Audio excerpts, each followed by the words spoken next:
जय जिनेन्द्र। जैन धर्म में साधु पार्ट 1। भगवान महावीर स्वामी ने जो सब लोग मानते हैं, सभी जो जितने भी श्वेतांबर है, दिगंबर है और उसके बाद जितने भी पेटाभाग है, सब लोग मानते हैं भगवान महावीर स्वामी ने चतुर्विध संघ की स्थापना की थी। साधु, साध्वी, श्रावक, श्राविका।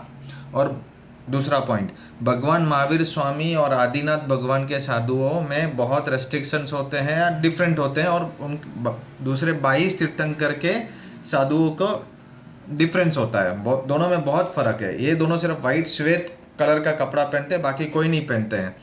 तो ये भी एक अलग चैप्टर है, लेकिन ये सब मानते हैं यहाँ तक।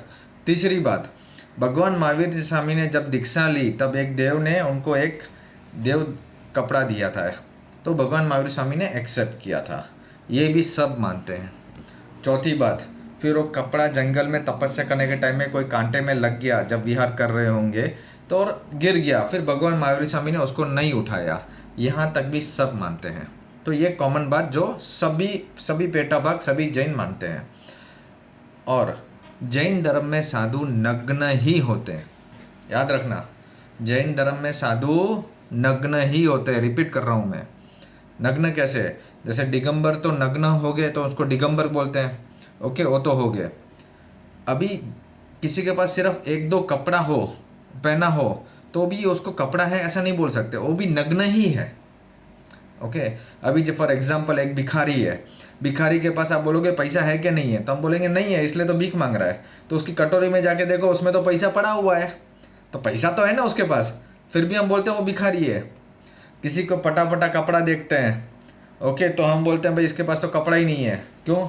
उसने तो पहना तो है, कपड़ा तो पहना है। एक लॉजिक से देखो तो हम क्या बोलते हैं, अरे भाई वो पहना तो है, कपड़ा तो है, कटोरी में पैसा तो है, लेकिन जितनी ज़रूरत है उतनी नहीं है। वो अपना दिन भी नहीं निकाल सकता है। जैसे किसी के पास घर नहीं होता है, छत नहीं होती है, तो हम बोलते हैं ना घर नहीं, अरे कुछ तो है, उसको दुकान के नीचे सोया है, किसी झोपड़ी में सोया है, उसका कंप्लीट नहीं है। कभी एक बारिश आया, कुछ आया, तो वो फिर से उसका कोई ठिकाना ही नहीं है, यानी नहीं ही बोलते हैं उसको। पैसा नहीं है बोलते हैं, कपड़ा नहीं है बोलते हैं, घर नहीं है गरीब बोलते हैं। वैसे ही अगर कोई महाराज साहब एक कपड़ा पहन ले तो उसको कोई कपड़ा पहना हुआ नहीं बोलते हैं, उसको भी नग्न ही बोलते हैं। एक खास ध्यान रखना है। ओके। और श्वेतांबर में, दिगंबर में वो बोलते हैं साधु कपड़ा नहीं पहनते हैं, और श्वेतांबर में मानते हैं कि साधु कपड़ा भी पहनते हैं, नहीं भी पहनते हैं। और भगवान महावीर स्वामी में जो प्रथा थी, तब दो तरह के साधु होते थे, जो शहर में रहते थे और तपस्या करते थे, या जो भी अपना पढ़ते थे वो अपना कपड़ा पहनते थे, लिंग छुपाते थे, और आगे बढ़ते बढ़ते बढ़ते जंगल की ओर जाते थे अपना कल्याण करने के लिए। तब तो फिर कपड़ा पहनो कि नहीं पहनो उसका कोई फ़र्क ही नहीं पड़ता है। जंगल में तो कोई वो व्यवहार का तो कुछ होता ही नहीं है वहाँ पे तो। ओके, तो कॉन्सेप्ट यही है। और हम पार्ट 2 में देखेंगे कि क्या झगड़ा हुआ फिर श्वेतांबर और दिगंबर में। ओके, जय जिनेन्द्र।